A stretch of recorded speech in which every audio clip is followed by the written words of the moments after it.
नमस्कार दोस्तों, मैं प्रिंस स्वागत करता हूं आपका आपके अपने चैनल कोचिंग जंक्शन पर। मैं शुरू करूंगा आपके लिए पर्यावरण अध्ययन की क्लास, जो कि सामान्य अध्ययन के अंतर्गत आता है। तो दोस्तों, बहुत दिन बाद क्लास शुरू हो रही है। उम्मीद करता हूं आप स्वस्थ होंगे, सकुशल होंगे और इस वैश्विक महामारी में अपने आप को संभाल के रख रहे होंगे, अपने परिवार को संभाल के रख रहे होंगे और प्रिकॉशंस का पालन कर रहे होंगे।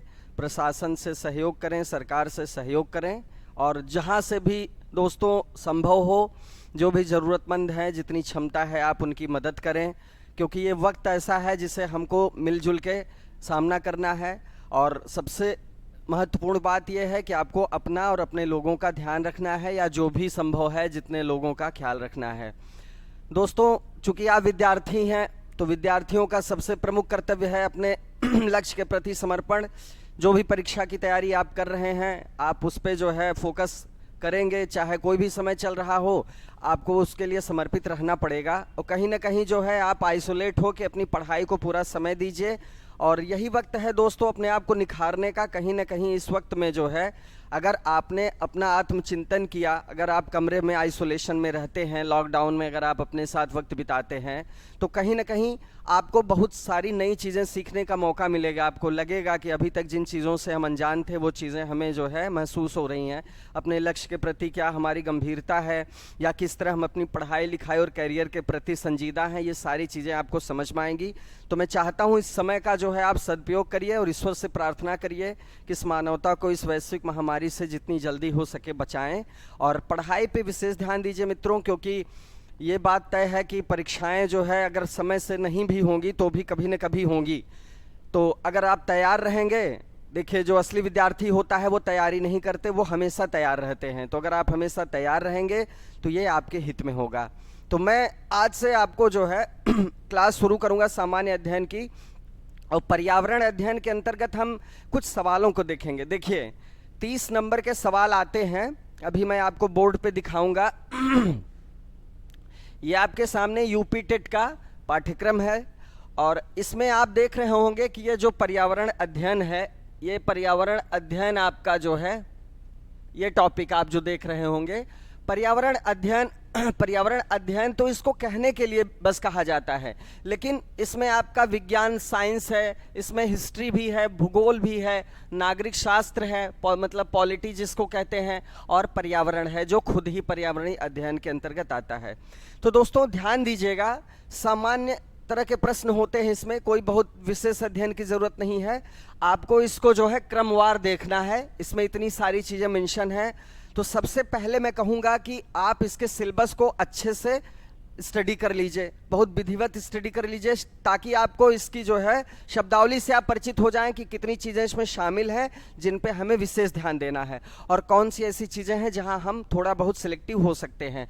तो जैसे आप इसको अगर देखना चाहेंगे तो इसमें देखिए परिवार एक जो है संस्था है, परिवार उससे जुड़ी कुछ छोटी मोटी चीज़ें हैं, वो मैं आपको क्रम से पढ़ाऊंगा विषयवार। जब मैं अध्ययन आपको करवाऊंगा तो ये सारी चीज़ें पढ़ाऊंगा।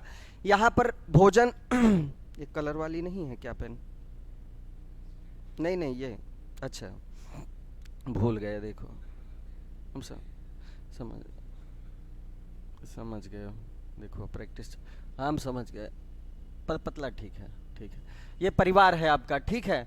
तो फैमिली जो है ये भी सामान्य अध्ययन के अंतर्गत आता है, कहीं ना कहीं सामाजिक विज्ञान के अंतर्गत ये है।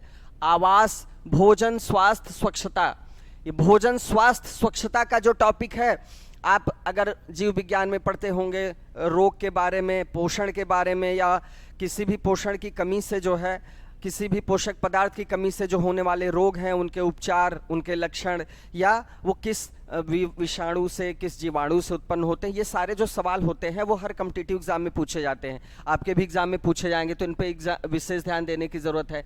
पेड़ पौधे, जीव जंतु, ये पर्यावरण का ही एक भाग है, इनसे आपको सवाल पूछा जाता है, जानना जरूरी। हमारा परिवेश भी कहीं ना कहीं इसी चीज से संबंधित है। दोस्तों, मेला जो है हमारा एक सांस्कृतिक पर्व है, एक सांस्कृतिक उत्सव है। जल, स्थानीय पेशे से जुड़े व्यक्ति एवं व्यवसाय, ये आपका अर्थव्यवस्था से संबंधित है कि किस तरह की जो है आर्थिक व्यवस्था है हमारे देश में, हमारे प्रांत में, उसको हमें समझना होगा। जल को देखना है कि जल का संगठन क्या होता है, किस तरह यह हमारे जीवन के लिए आवश्यक है, इसके संरक्षण के लिए हम क्या उपाय कर सकते हैं। इसके बाद यातायात संचार है, खेल और खेल भावना है, स्पोर्ट्स, इसमें भी जो है कुछ सवाल बनते हैं। भारत, अपने देश भारत या इंडिया के बारे में हमको क्या ज्योग्राफिकल रिवर्स पढ़नी है, मतलब नदियां पढ़नी हैं, पर्वत पढ़ने हैं, पठार पढ़ने हैं। ये पूरी तरह से भूगोल का टॉपिक है। यातायात, महाद्वीप, महासागर, ये सारी चीज़ें हमें अध्ययन करनी है।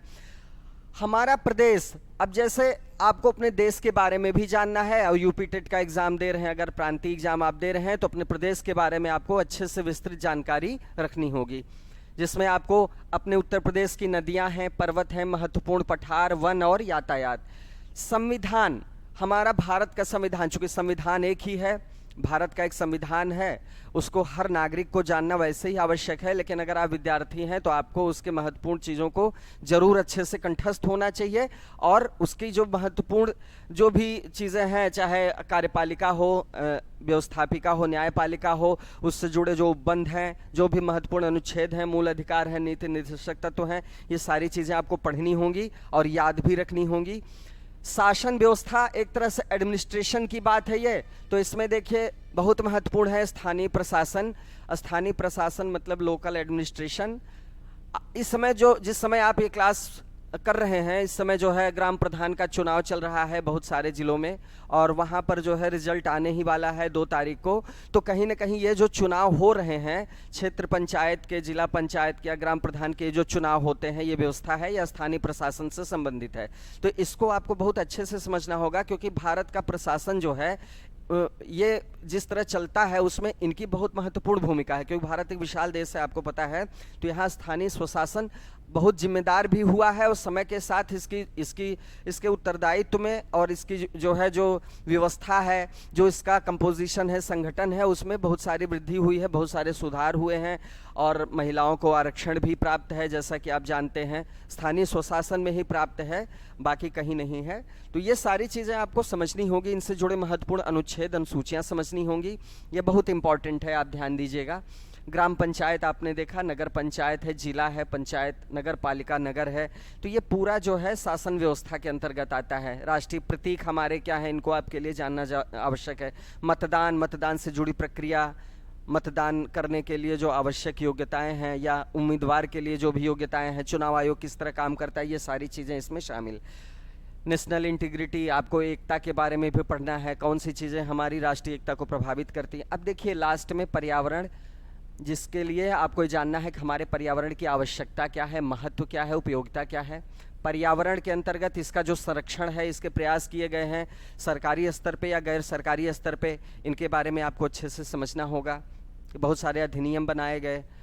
इस क्रम में पर्यावरण के प्रति जो सामाजिक दायित्व बोध है, जो हमारा सामाजिक दायित्व बोध है, इसके बारे में हम जानना। मूल कर्तव्यों में पर्यावरण के प्रति हमारा जो कर्तव्य है, इसको भी शामिल किया गया है, अगर आप संविधान में पढ़ेंगे, क्योंकि कहीं ना कहीं समय के साथ ये महसूस किया गया कि पर्यावरण की सुरक्षा करना या उसका प्रोटेक्शन करना, सुरक्षित रखना हमारे लिए बहुत आवश्यक है। समय के साथ जो पॉल्यूशन का दुष्प्रभाव हम झेल रहे हैं, और कहीं ना कहीं जो महामारी का एक प्रकोप है, कहीं ना कहीं ये प्रकृति का ही एक पलटवार है हमारे प्रति। हमने पर्यावरण को इस हद तक प्रदूषित कर दिया है, बीमारियों को इस हद तक आमंत्रित किया है अपने जीवन में, कि उसी का दुष्प्रभाव हम झेल रहे हैं। दोस्तों, मैं चाहूँगा कि आप जो है इस चीज़ को गांठ बांध लें कि पढ़ने के साथ साथ पर्यावरण पे आप विशेष ध्यान देंगे, ये हमारी भावी पीढ़ी के लिए और हमारे लिए भी बहुत आवश्यक है। तो ये पर्यावरण संरक्षण हेतु जो योजनाएं चलाई गई हैं, ये भी महत्वपूर्ण है। ये हमने देखा कि हमारे सिलेबस में कौन से कीवर्ड्स हैं जो हमें जानने हैं, इन्हीं के अंतर्गत पूरी क्लास आपकी होगी टॉपिक वाइज। आज मैं दोस्तों आपकी क्लास जो शुरू करूंगा, आज मैं जो आपकी क्लास शुरू करने जा रहा हूं, वो शुरू करने जा रहा हूं पर्यावरण अध्ययन से। पर्यावरण अध्ययन से मैं आपकी क्लास शुरू करने जा रहा हूं। तो पर्यावरण को जो है क्या कहते हैं, इन्वायरमेंट एंड इकोलॉजी, पर्यावरण पारिस्थितिकी को कहते हैं। इन्वायरमेंट की हिंदी होती है पर्यावरण, और इकोलॉजी की पारिस्थितिकी, इसको कहते हैं इन्वायरमेंट एंड इकोलॉजी। तो इसमें जो है पारिस्थितिकी भी शामिल है, पारिस्थितिकी।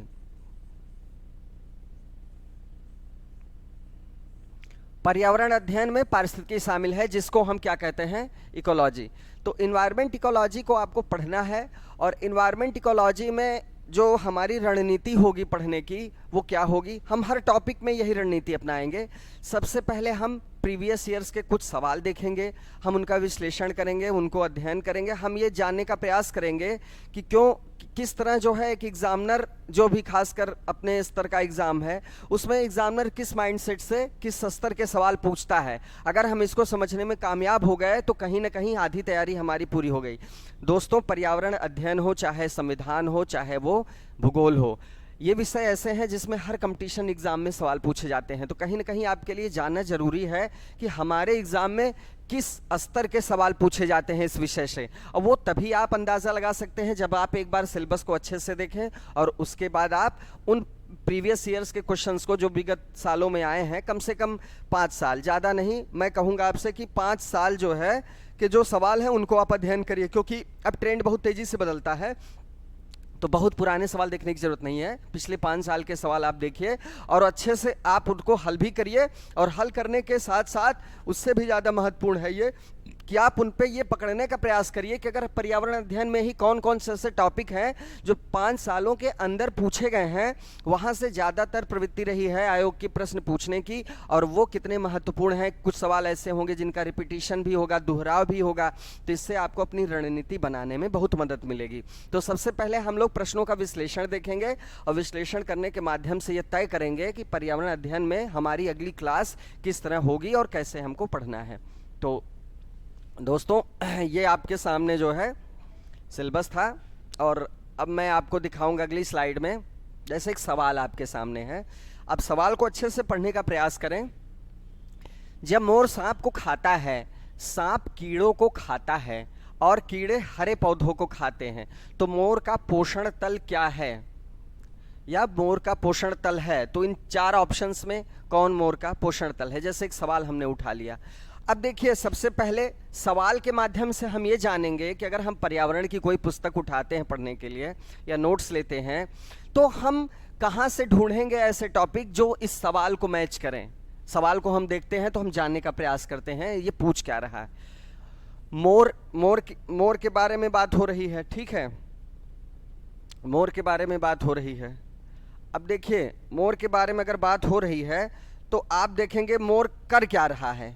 मोर कर क्या रहा है, मोर यहाँ खा रहा है किसको, सांप को।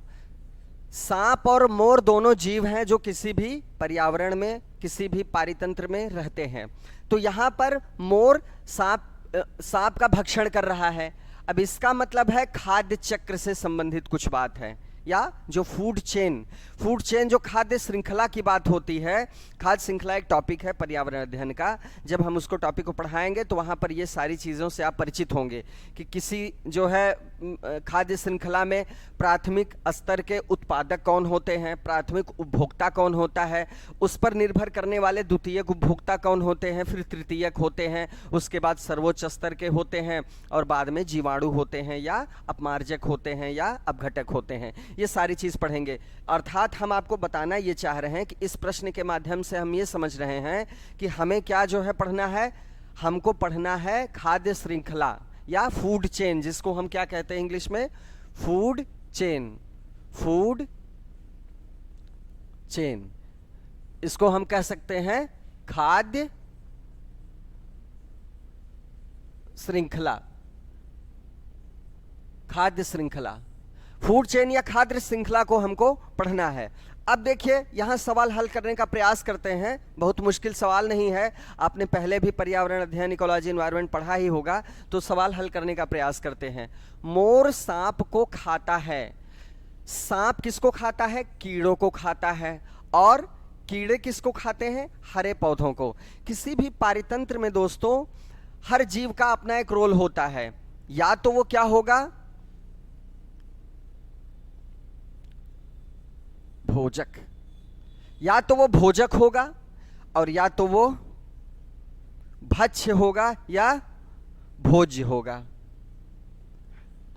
भोजक का मतलब यह हुआ कि जो किसी चीज को, किसी जीव को या किसी प्लांट को खाता है।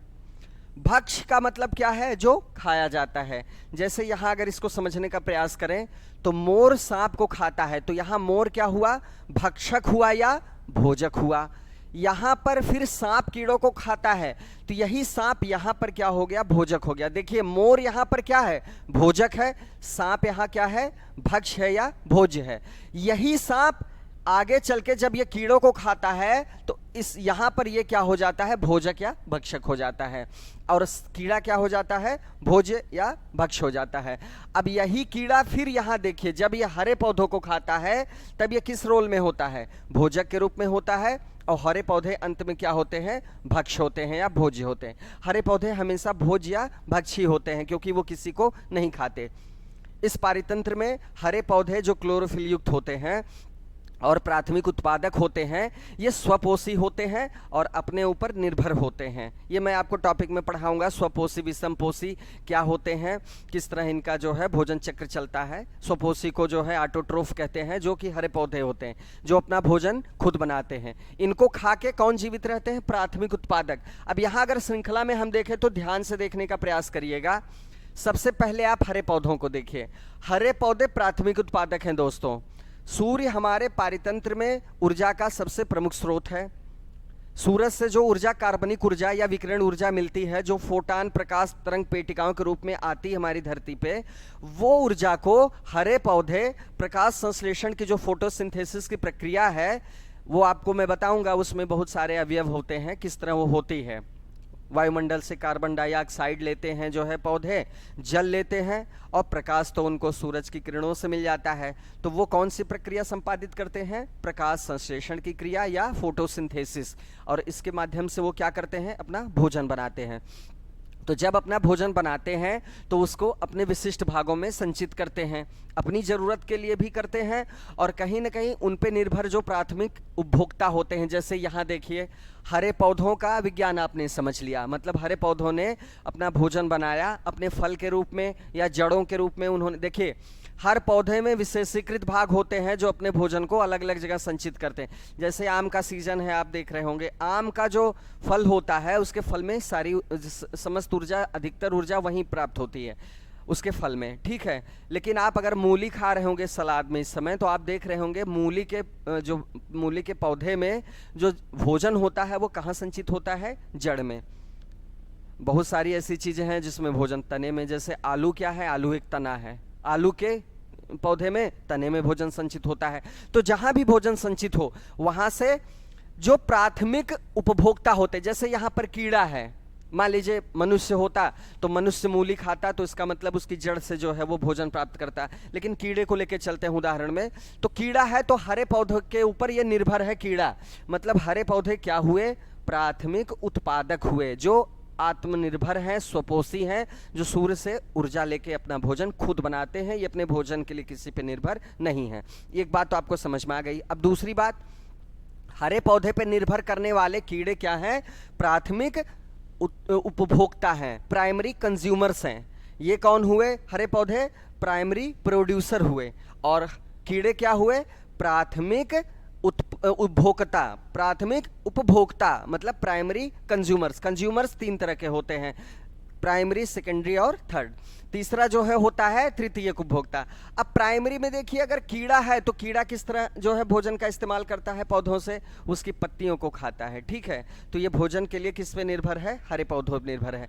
उल्टा हम चल रहे हैं आपको समझाने के लिए, इस सीक्वेंस सवाल उल्टा लिखा हुआ है, हम जो है उल्टे से सीधा समझा रहे हैं आपको। हरे पौधे पे निर्भर करते हैं कीड़े। अब कीड़े पे कौन निर्भर करता है? आप देख ही पा रहे होंगे, सांप निर्भर करता है।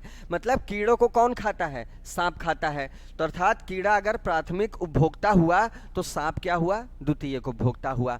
अब सांप को कौन खाता है? सांप को खाता है मोर। तो मोर कौन हुआ? तृतीयक उपभोक्ता हुआ। मोर क्या हुआ? तृतीयक उपभोक्ता हुआ। तो यहां तीन, एक प्राथमिक उत्पादक और तीन स्तर के उपभोक्ता दिए गए हैं। अब आप समझ पा रहे होंगे कि जो खाद्य श्रृंखला मैं आपको समझाना चाह रहा था इस प्रश्न में, वो आप समझ पा रहे होंगे कि इसमें एक प्राथमिक उत्पादक है हरे पौधों के रूप में, और तीन स्तर के उपभोक्ता हैं जो नीचे से क्रम से दिए गए हैं। पहला कीड़ा है, दूसरा सांप है और तीसरा मोर है। अब इस सवाल को इतनी देर तक समझाने का तात्पर्य क्या था कि एक टॉपिक ही आपका कंप्लीट हो गया लगभग, कुछ तो आप समझ ही गए होंगे। सूरज से जो ऊर्जा प्राप्त है, तो भोजन कैसे बनाते हैं पौधे, पौधे के बाद तीनों स्तर के उपभोक्ता आप समझ गए होंगे, उनका क्रम जो है एक उदाहरण से कुछ तो समझ ही गए होंगे।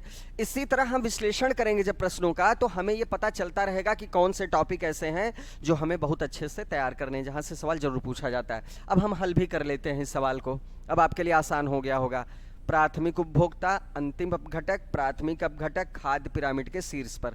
यहां पूछ रहा है कि जब मोर सांप को खाता है तो मोर का, इसके बाद आप पूरा सवाल देख ही रहे हैं, मोर का पोषण तल क्या है, ये किस पोषण तल पर ये है। अब देखिए इसका जो पोषण तल है वो कौन सा है। पोषण तल हम आपको दिखा रहे हैं, पिरामिड ही बना दे रहे हैं, पिरामिड आपका बना दे रहे हैं, आपको समझ में आ जाएगा बहुत अच्छे से। अब देखिए मान लीजिए ये पिरामिड है, ठीक है, ये हमने पिरामिड बना दिया, हमने एक पिरामिड बना दिया। अब यहां आप प्राथमिक, एक एक शब्द समझ लीजिए पहले। प्राथमिक उपभोक्ता क्या होता है? प्राथमिक उपभोक्ता वो होता है जो हरे पौधे या प्राथमिक उत्पादक या प्राइमरी प्रोड्यूसर, इस पर डिपेंड करता है। प्राथमिक उपभोक्ता को आप बहुत अच्छे से समझ लीजिए। हरे पौधे प्राथमिक उत्पादक होते हैं और उन पे निर्भर करने वाले जो शाकाहारी जीव जंतु होते हैं वो क्या होते हैं? प्राथमिक उपभोक्ता होते हैं। अब घटक क्या होता है? देखिए कोई भी जीव खाद्य श्रृंखला में जो भी जीव किसी भी स्तर पे होता है, जब वो मृतप्राय होता है, चाहे वो पौधे हो चाहे वो जीव जंतु हो, अगर वो मृतप्राय होता है तो उसके बाद अपघटक का ये काम होता है कि उनको छोटे छोटे सरल टुकड़ों में बदल देना, ताकि वो जितने भी तत्वों से मिलके बने हैं वो प्रकृति को पुनः रिसाइकिल हो सकें, ठीक है, ताकि वो प्रकृति में वो पुनः तत्व जो है चले जाएं और दोबारा ये जो है चक्रों का, ये तत्वों का चक्रण चलता रहे। यही काम होता है अपघटकों का। तो अपघटक तो बिल्कुल नहीं होगा, अपघटक को आप समझ ही गए। प्राथमिक अपघटक जैसा कुछ नहीं होता, ये पूरी तरह से गलत है, ये टर्म ही गलत है। खाद्य पिरामिड के शीर्ष पर, यहां कह रहा है कि खाद्य का कोई पिरामिड होता है, उसके शीर्ष पर होता है मोर। देखिए हम इसको एक टॉपिक में पढ़ाएंगे, पिरामिड ऊर्जा का पिरामिड होता है। ऊर्जा के पिरामिड में जब आप पढ़ेंगे खाद्य पिरामिड होता है, ऊर्जा का पिरामिड होता है, तो बहुत अच्छे से मैं आपको ये समझाने का प्रयास करूंगा कि पिरामिड वाले सवाल आप कैसे हल करें। वो जो है थोड़ा सा टेक्निकल होते हैं, एक बार आप समझ जाएंगे तो उनके आधार तल पे और उनके शीर्ष पे किस तरह व्यवस्थित क्रम होता है आप अच्छे से समझ जाएंगे। तो यहाँ आप हम थोड़ा सा समझने का सरल तरीके से प्रयास करते हैं, बस केवल इस सवाल को हल करने के लिए। खाद्य पिरामिड के, मान लीजिए पिरामिड है, यहाँ पर कितने जीव जंतु हैं? मोर है, सांप है, मोर है, सांप है, कीड़े हैं, हरे पौधे हैं। तो आप ये देखिए, आप ये देख रहे होंगे, अगर हम इसको जो है यहाँ पर अगर मोर कर देते हैं, मोर किसको खाता है? सांप को खाता है। अब सांप के बाद जो है अगर हम इसके नीचे कीड़े रख दें, क्योंकि सांप कीड़ों को खाता है, और घास।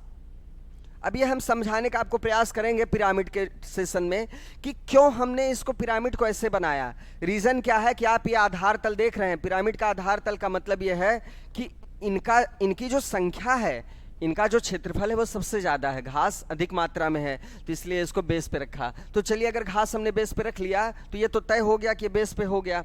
अब इसका मतलब है कि जो होगा इसके क्रम में ही होगा आगे। अब घास पे जीवित रहने वाले कौन हैं? कीड़े हैं। मतलब अगर घास प्राथमिक उत्पादक है तो कीड़े क्या हुए? प्राथमिक उपभोक्ता हुए।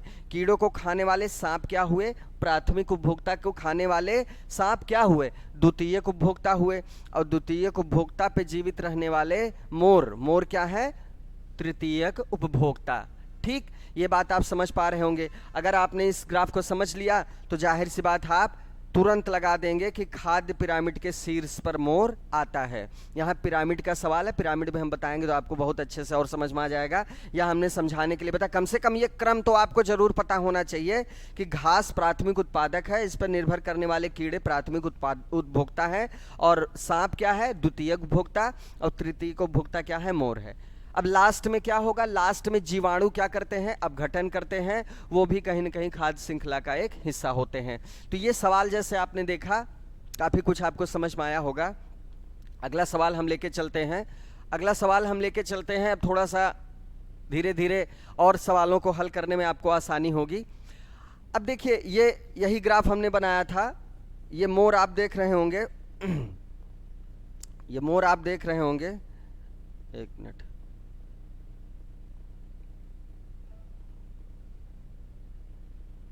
ये मोर आप देख रहे होंगे, मोर जो हमने आपको बताया था।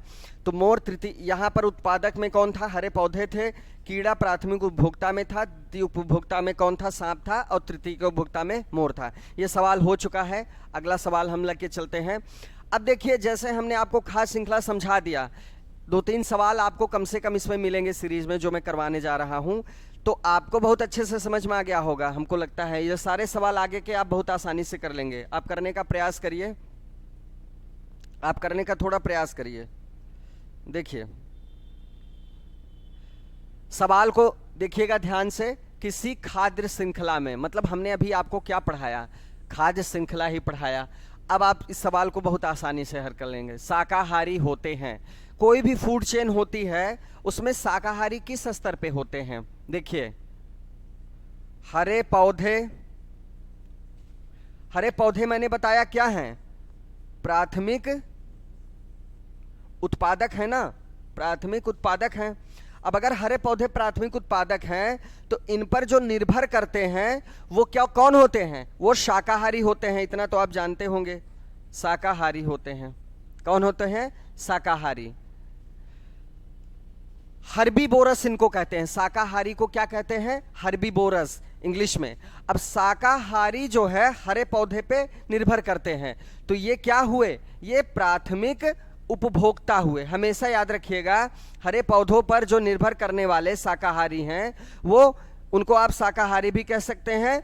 अगर शाकाहारी कह देंगे तो इसका मतलब ही है वो प्राथमिक उपभोक्ता हैं। या अगर प्राथमिक उपभोक्ता कह देंगे तो ये कंफर्म है कि वो शाकाहारी होंगे, मांसाहारी कतई नहीं हो सकते, क्योंकि हरे पौधे पर ही निर्भर करते हैं ये। इनके बाद जो सीरीज आएगी उसमें जो है शाकाहारी या मांसाहारी दोनों हो सकते हैं। मान लीजिए शाकाहारी पे जो निर्भर करेगा वो मांसाहारी होंगे, जैसे कुछ जीव ऐसे होते हैं जो सर्वाहारी होते हैं। लेकिन हमेशा जो प्राथमिक उपभोक्ता होंगे ये सर्वाहारी नहीं होंगे, मांसाहारी नहीं होंगे। ये हमेशा क्या होंगे? प्राथमिक उपभोक्ता होंगे और शाकाहारी होंगे। ये बात बिल्कुल ध्यान दीजिएगा। दो चीजें ध्यान दीजिएगा, या तो शाकाहारी कह सकते हैं या प्राथमिक उपभोक्ता। अब आप इसमें जानते हैं कौन कौन से जीव आएंगे? खरगोश आएंगे। क्या मनुष्य इसमें आएगा? मनुष्य इसमें नहीं आएगा। मनुष्य क्या है? सर्वाहारी जीव है। मनुष्य केवल शाकाहारी नहीं है। अब प्राथमिक उत्पादक, यहां आप देख पा रहे होंगे हरे पौधे प्राथमिक उत्पादक हैं, तो शाकाहारी या प्राथमिक उपभोक्ता ये क्या होते हैं? यहां हमको यही देखना है। शाकाहारी जैसे यहां दिया है तो मैंने आपको इसीलिए बताया कि दोनों एक दूसरे के विकल्प के रूप में आप याद रखिएगा। अगर शाकाहारी लिखा है कहीं या आपको समझ में आ रहा है तो आप तुरंत समझ जाइए को प्राथमिक उपभोक्ता ही होंगे। अब आपको तुरंत समझ में आ गया होगा। शाकाहारी होते हैं कौन? क्या प्राथमिक उत्पादक होते हैं? बिल्कुल नहीं होते, क्योंकि ये हैं हरे पौधे। ये मैं आपको दिखा चुका हूं कि प्राथमिक उत्पादक क्या है? हरे पौधे हैं। अब इसको छोड़ के चलते हैं। क्या ये अपघटन करता है? अपघटन करता है या डिकम्पोजर्स? डिकम्पोजर्स क्या होते हैं? जीवाणु होते हैं, मृतोपजीवी कवक होते हैं, जो लास्ट में क्या करते हैं? सारे जीवों के मरने के बाद उनके शरीर का अपघटन करते हैं और तत्वों को प्रकृति में निर्मुक्त करते हैं। तो जाहिर सी बात है ये विकल्प होगा नहीं। शाकाहारी अपघटन करता हो नहीं सकते, हरे पौधे हो नहीं सकते। क्या ये द्वितीयक उपभोक्ता होंगे? मैं पहले ही बता चुका हूं, द्वितीयक उपभोक्ता में मांसाहारी आएंगे, क्योंकि वो शाकाहारियों को ही तो खाते हैं। तो ये नहीं होगा। सिर्फ एक बचेगा, प्राथमिक उपभोक्ता। तो शाकाहारी क्या होंगे? प्राथमिक उपभोक्ता होंगे। तो ये टर्म तो आपको बिल्कुल अच्छे से समझ में आ ही गया होगा। और ध्यान दीजिएगा, जब भी आप सवाल करें, मैं आपको एक बताना चाहूँगा जीएस के सवाल को हल करने की तकनीक। हमेशा आप इस तरह सवाल करें, एलिमिनेशन का इस्तेमाल करें। जो एलिमिनेट प्रोसेस होती है, एलिमिनेशन प्रोसेस से क्या होता है, आपके लिए हल करना आसान हो जाता है। किसी भी प्रश्न के विकल्प को आप देखिए, 4 विकल्पों में से आप ये पता लगाने का प्रयास करिए कि कौन कौन से विकल्प ऐसे हैं जो बिल्कुल नहीं हो सकते।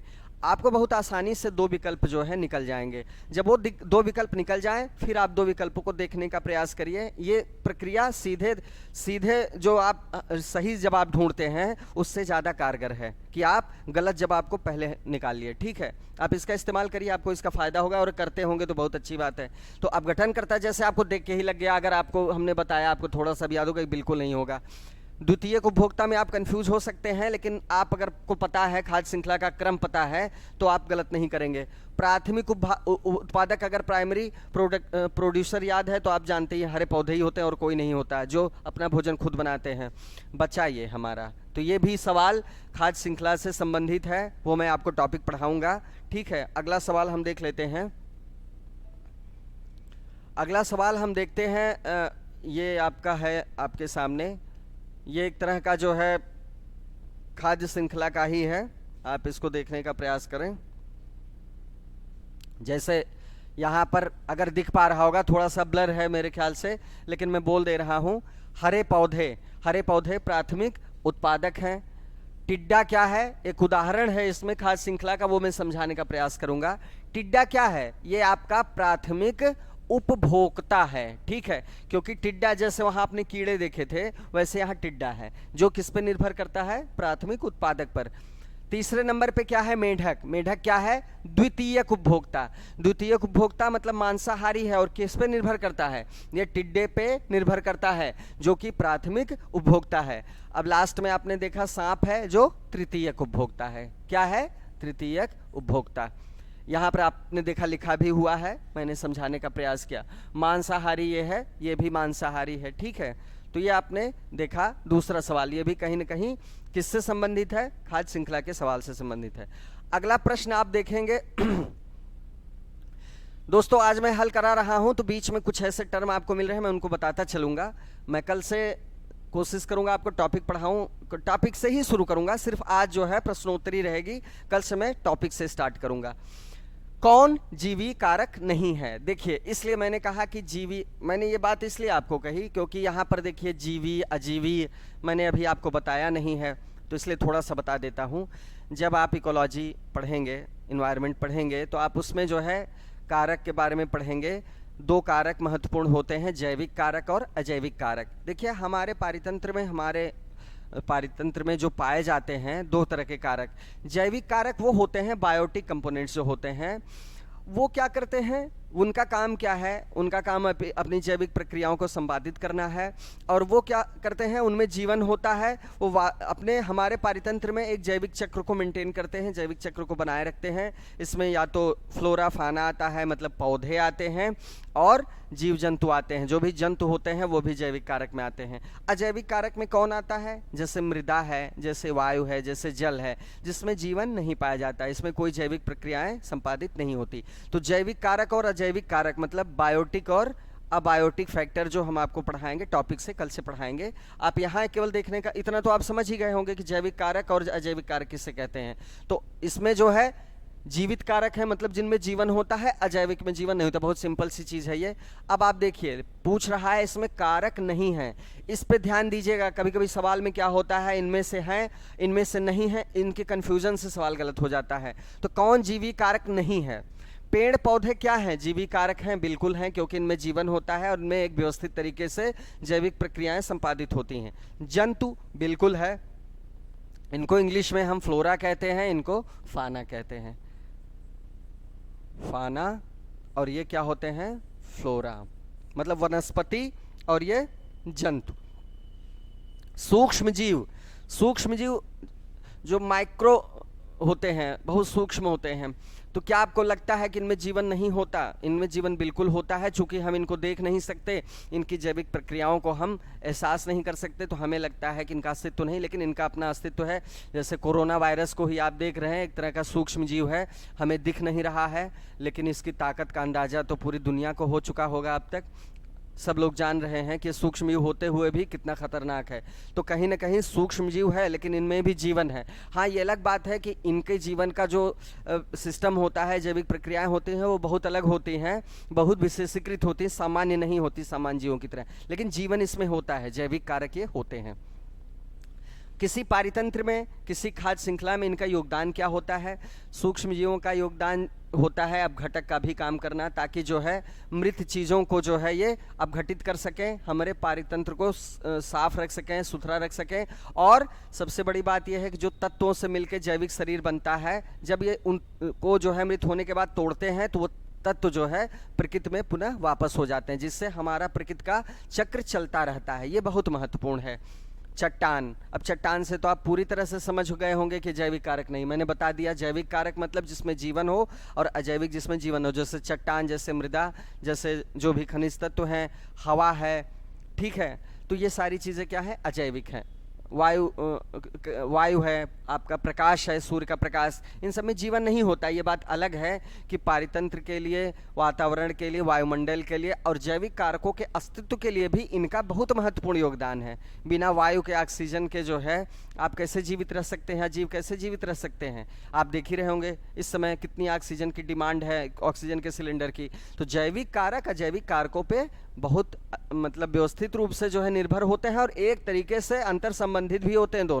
दोनों किसी भी पारितंत्र में एक दूसरे से अंतर संबंधित होते हैं, उनकी आपस की प्रक्रिया चलती रहती है। देखिए, जब पर्यावरण की परिभाषा आप समझेंगे तो उसमें यही है कि जैविक कारकों का जैविक कारकों के साथ और अजैविक कारकों के साथ जो आपस का पारस्परिक संबंध है, यही अध्ययन क्या है, पर्यावरण अध्ययन है। तो कहीं न कहीं सबका अपना अस्तित्व है, तो इसका भी अस्तित्व है। ये बात अलग है कि ये जैविक कारक नहीं है। तो इस सवाल का जवाब आपने देख लिया। अब दोस्तों जो है, आप अगला सवाल देखेंगे। अगला सवाल आपके सामने आएगा। ये काफ़ी अप्लाइड सवाल है, बहुत अच्छा सवाल है। हमारे पर्यावरण को बचाने के लिए 3 प्रकार के आर, यहाँ पर 3 प्रकार के आर ऐसे हैं जिन्हें जानना हमारे लिए बहुत महत्वपूर्ण है। तो 3 प्रकार के आर को हमें समझना होगा कि ये कौन कौन से आर हैं, क्योंकि ये एक तरह से एब्रिविएशंस है। आपको जानना है कि पर्यावरण के क्षेत्र में इनका क्या पूरा नाम होगा, बस ये बात है। जैसे ये चूंकि आप परिचित होंगे तभी आप बता पाएंगे। अब इसमें देखिएगा, कम उपयोग, पुनः चक्रण, पुनः निर्माण। क्या ये हो सकता है? पुनः निर्माण, ठीक है। कम उपयोग तो समझ में आता है, पुनर्चक्रण भी समझ में आता है, ठीक है। पुनर्निर्माण का मतलब ये हो गया कि फिर से निर्माण करना। तो कहीं न कहीं क्रिएशन तो हुआ, निर्माण हुआ।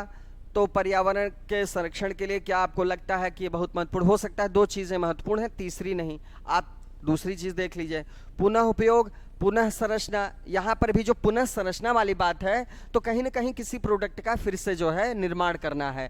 तो ये पूरी तरह से सही जवाब नहीं है। पुनः निर्माण, यहाँ दोनों चीज़ें शामिल हैं। कम उपयोग, पुनः चक्रण और पुनः उपयोग। कम उपयोग, पुनः चक्रण और पुनः संरचना, यहाँ भी निर्माण की बात हो रही है। क्या मैं बताना चाह रहा हूँ आपको, आप ये जानने का प्रयास करें कि हमारे पर्यावरण को बचाने के लिए ऐसे कौन 3 आर हैं जो बहुत महत्वपूर्ण है। मतलब तीनों आर महत्वपूर्ण होने चाहिए, जो सीक्वेंस होगा वो उसमें तीनों आर महत्वपूर्ण होने चाहिए। जैसे आप इसमें ये महत्वपूर्ण समझ रहे हैं, ये महत्वपूर्ण समझ रहे हैं, लेकिन ये महत्वपूर्ण नहीं है। इसमें पुनः संरचना की बात हो रही, ये भी तीसरा महत्वपूर्ण, दूसरे नंबर पर जो है महत्वपूर्ण नहीं है। तीसरा है, ये हमारा सही जवाब है और हम देखेंगे इसका मतलब क्या है। आप देखिए इसका मतलब क्या है, कम उपयोग, पुनः चक्रण और पुनः उपयोग। इसको जानने का प्रयास करें। देखिए, इसको जब जानने का प्रयास करेंगे तो आपके सामने 3 आर ऐसे आएगा, 3 आर।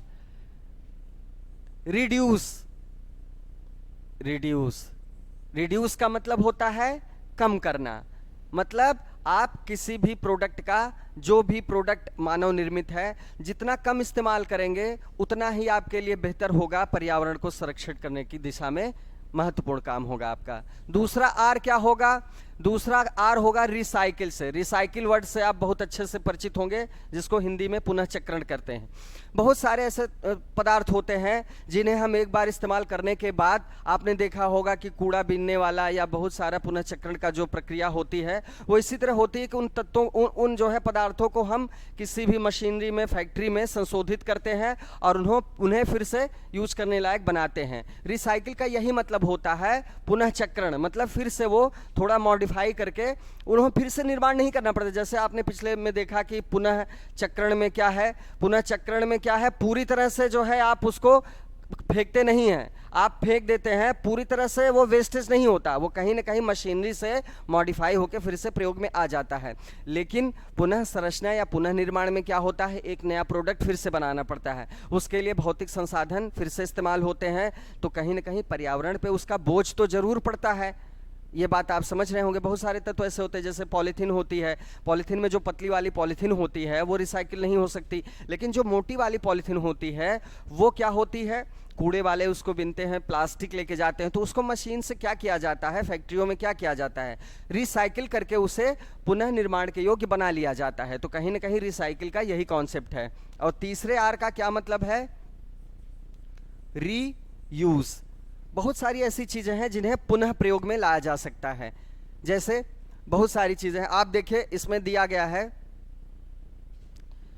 सी वाला। जब ऑप्शन हमारा सही है तो आप देखिए कम उपयोग का मतलब यही हुआ रिड्यूस, मतलब हम उपयोग ही कम करें।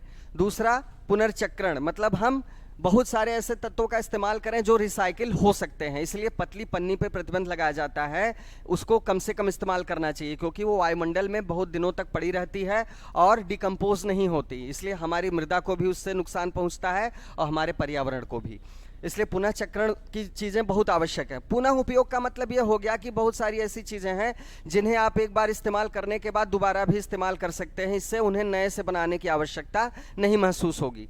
जैसे मान लीजिए आप कपड़े पहनते हैं, अब आपके कपड़े आपके जो है छोटे भाई पहन लेते हैं, तो कहीं ना कहीं ये फिर से यूज़ होने की एक प्रक्रिया है, एक नया संसाधन बनाने की आवश्यकता नहीं है।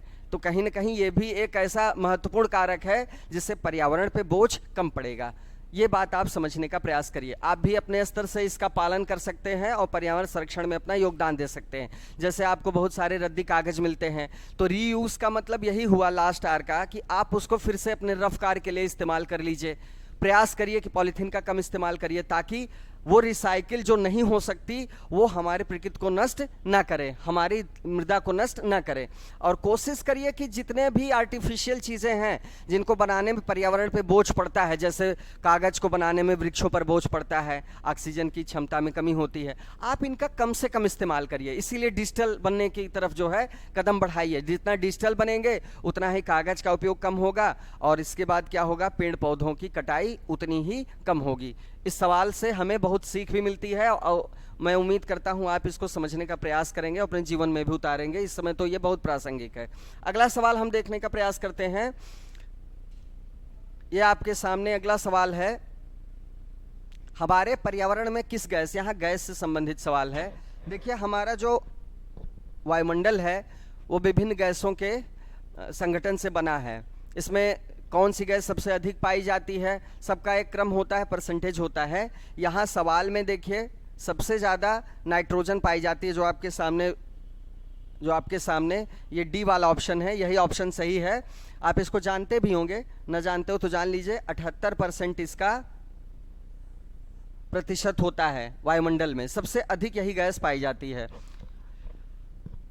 नाइट्रोजन के बाद देखिए महत्वपूर्ण गैस कौन सी है, नाइट्रोजन के बाद हमारी जो प्राण वायु है ऑक्सीजन, ये दूसरे नंबर पे इसका जो है प्रतिशत होता है, ये 21% पाई जाती है। ये कितना पाई जाती है, 21%। हमारे वायुमंडल में 78% नाइट्रोजन पाई जाती है, 21% ऑक्सीजन पाई जाती है।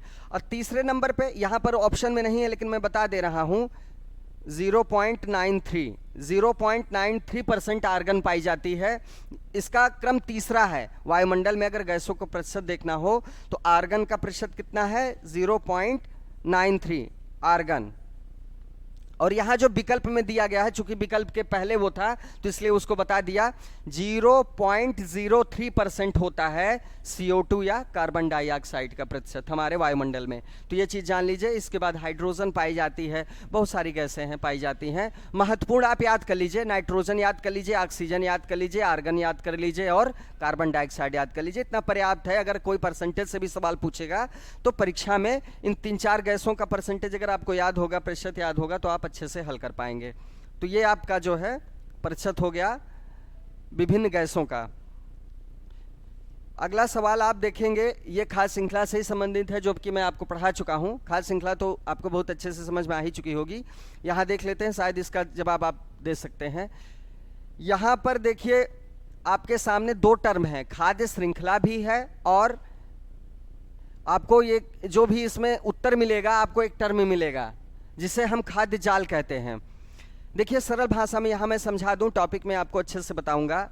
खाद्य श्रृंखला और खाद्य जाल होता क्या है। खाद्य श्रृंखला मतलब फूड चेन, खाद्य जाल मतलब फूड वेब, और दोनों में अंतर क्या होता है। खाद्य श्रृंखला एक जीवधारियों का क्रम है, कह सकते हैं।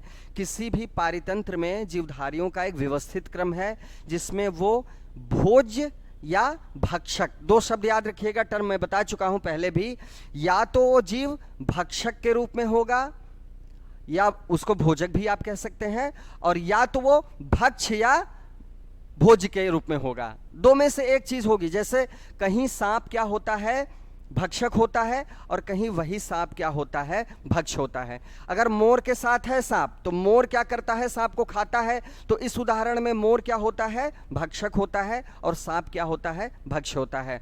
तो इसी तरह इसी व्यवस्थित क्रम में जीवधारी किसी भी पारितंत्र में रहते हैं। यही जो है व्यवस्थित क्रम खाद्य श्रृंखला कहलाता है। और मान लीजिए यही खाद्य श्रृंखलाएं आपस में समूह बना लें। जैसे मान लीजिए एक खाद्य श्रृंखला है, आपने पढ़ा भी इसके पहले, हरे पौधों को कीड़े भी खाते हैं, उनकी पत्तियों को खाते हैं, उनके भागों को खाते हैं, और हरे पौधों को टिड्डे भी खाते हैं। अब टिड्डे को जो है कौन खाता है, टिड्डे को मेढक भी खा सकता है, टिड्डे को जो है वो भी खा सकता है, आपका मेढक भी खा सकता है, मान लीजिए सांप भी खा सकता है।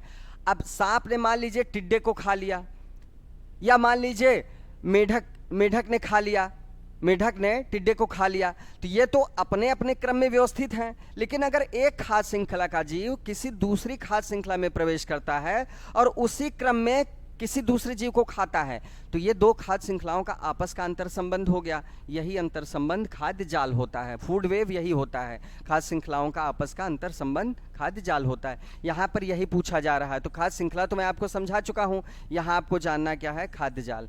तो यही है परस्पर समूह, मतलब किसी भी खाद्य श्रृंखला का जो परस्पर समूह है या परस्पर अंतर संबंध है, ये क्या है, खाद्य जाल, या इसको क्या कहेंगे हम, फूड वेब। ये सवाल। अब देखिए बायोमास का पिरामिड मैं बता चुका हूं कि आपको पिरामिड वाले सेशन में आपको ऊर्जा का पिरामिड, बायोमास का पिरामिड बताऊंगा। एक पिरामिड बता के मैंने आपको समझाने का प्रयास किया वहां पर। श्रृंखला अभिक्रिया क्या होती है, श्रृंखला अभिक्रिया में जो है जो भी फूड, आप अगर फूड चेन पढ़ते हैं तो उसमें किस तरह जो है प्रक्रिया संपादित होती है वो आपको जानना है। तो इससे तो प्रक्रिया है, इससे कोई लेना देना नहीं है। खाद्य चक्र, खाद्य चक्र तो ये खुद ही है खाद्य श्रृंखला, तो जवाब हमारा यही सी होगा। यहाँ पर आप देख रहे हैं ये ऑप्शन बिल्कुल नहीं होगा, तो बचेगा क्या हमारा, खाद्य जाल या फूड वेव।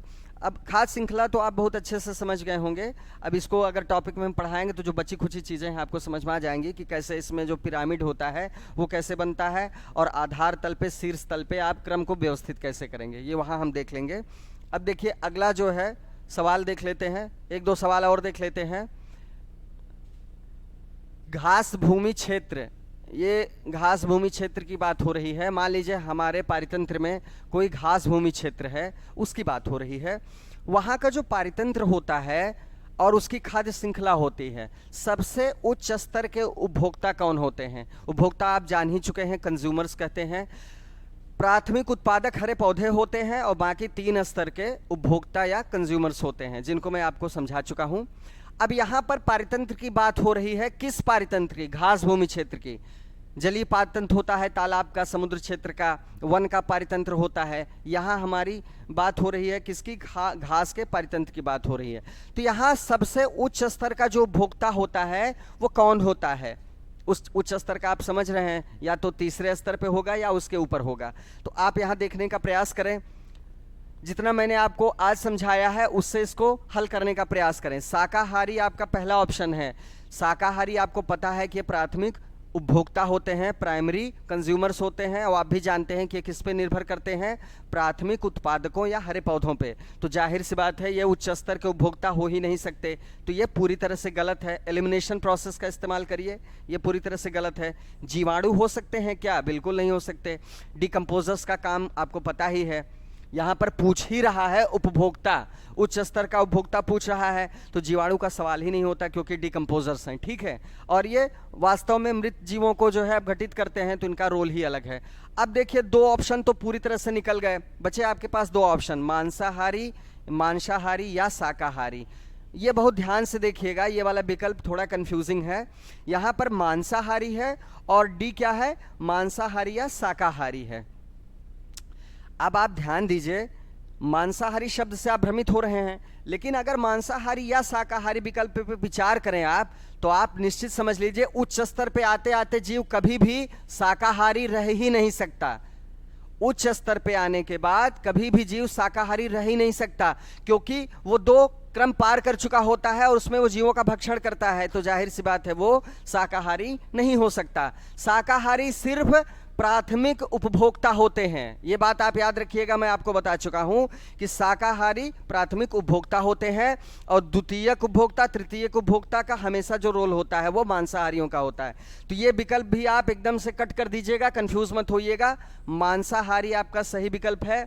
मांसाहारी इसलिए सही विकल्प है क्योंकि ये जो है मांस पे निर्भर करते हैं, तृतीय श्रेणी के उपभोक्ताओं पे निर्भर करते हैं, तो ये मांसाहारी निश्चित तौर पर होते हैं। शाकाहारी केवल प्राथमिक उपभोक्ता हो सकते हैं। देखिए दोस्तों, ये जो सवाल पूछा गया है विगत वर्षों में, इसमें जो है एक कन्फ्यूज़न है। उत्तर तो ये है आपका मांसाहारी, इसमें हाईकोर्ट इलाहाबाद ने इसका उत्तर जीवाणु माना है। ठीक है, आप थोड़ा समझने का प्रयास करें। देखिए, जब आप खाद्य श्रृंखला पढ़ेंगे मैं आपको बताऊंगा, तो खाद्य श्रृंखला का एक भाग जीवाणु भी होते हैं। जीवाणु भी उसका एक पार्ट ही है। अंत में वो हरे पौधे या जंतुओं को अपघटित करते हैं। जब वो मृतप्राय हो जाते हैं तो उनको अपघटित करके जो भी तत्व होते हैं उनके शरीर जिन तत्वों से निर्मित होते हैं उनको प्रकृति में वो वापस करते हैं, ताकि तत्वों का पुनर्चक्रण हो सके और वायुमंडल में, वातावरण में हमारे साफ सफाई हो सके। इन्हें प्रकृति का मेहतर भी कहा जाता है, आपको पता है। इनका बहुत महत्वपूर्ण योगदान है और ये तो आपको पता ही है कि ये जीव हैं। ये मैं पहले ही सवाल में आपको बता चुका हूँ, दूसरे सवाल में, कि इनमें जीवन होता है। तो यहाँ आप ये समझ का प्रयास करें कि अगर उच्च स्तर के उपभोक्ता की बात की जाए तो यहां पर आप ये भी मान सकते हैं कि जीवाणु इसका जवाब हो सकता है। चूंकि हाईकोर्ट ने इसको माना है तो आप इसको समझ सकते हैं, लेकिन जो बोर्ड है उसने इसका उत्तर मांसाहारी माना है। तो ये जो है आप ध्यान दीजिएगा। बाकी कॉन्सेप्ट तो आप समझ ही गए होंगे।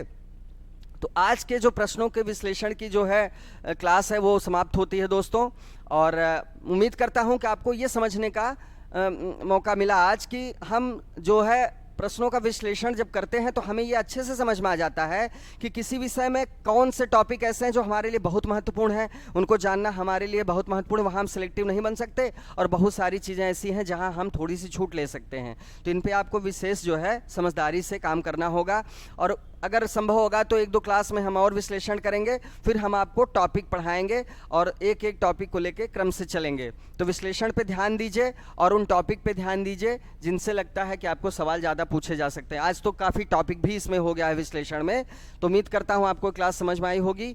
तो अपना ध्यान रखें दोस्तों, प्रसन्न रहें, स्वस्थ रहें, और इस कोरोना वैश्विक महामारी में अपनों का बराबर ख्याल रखें, अपना और अपनों का, और स्वस्थ रहें दोस्तों। पढ़ाई पे विशेष ध्यान दें क्योंकि यही मौका है। हो सकता है एग्ज़ाम समय पे अगर हो तो आपको जो है, अगर एग्ज़ाम समय पे नहीं होता है तो भी अगर आप तैयार रहेंगे तो आपके लिए बेहतर होगा। तो इसी शुभकामना के साथ दोस्तों विदा लेते हैं। जय हिंद,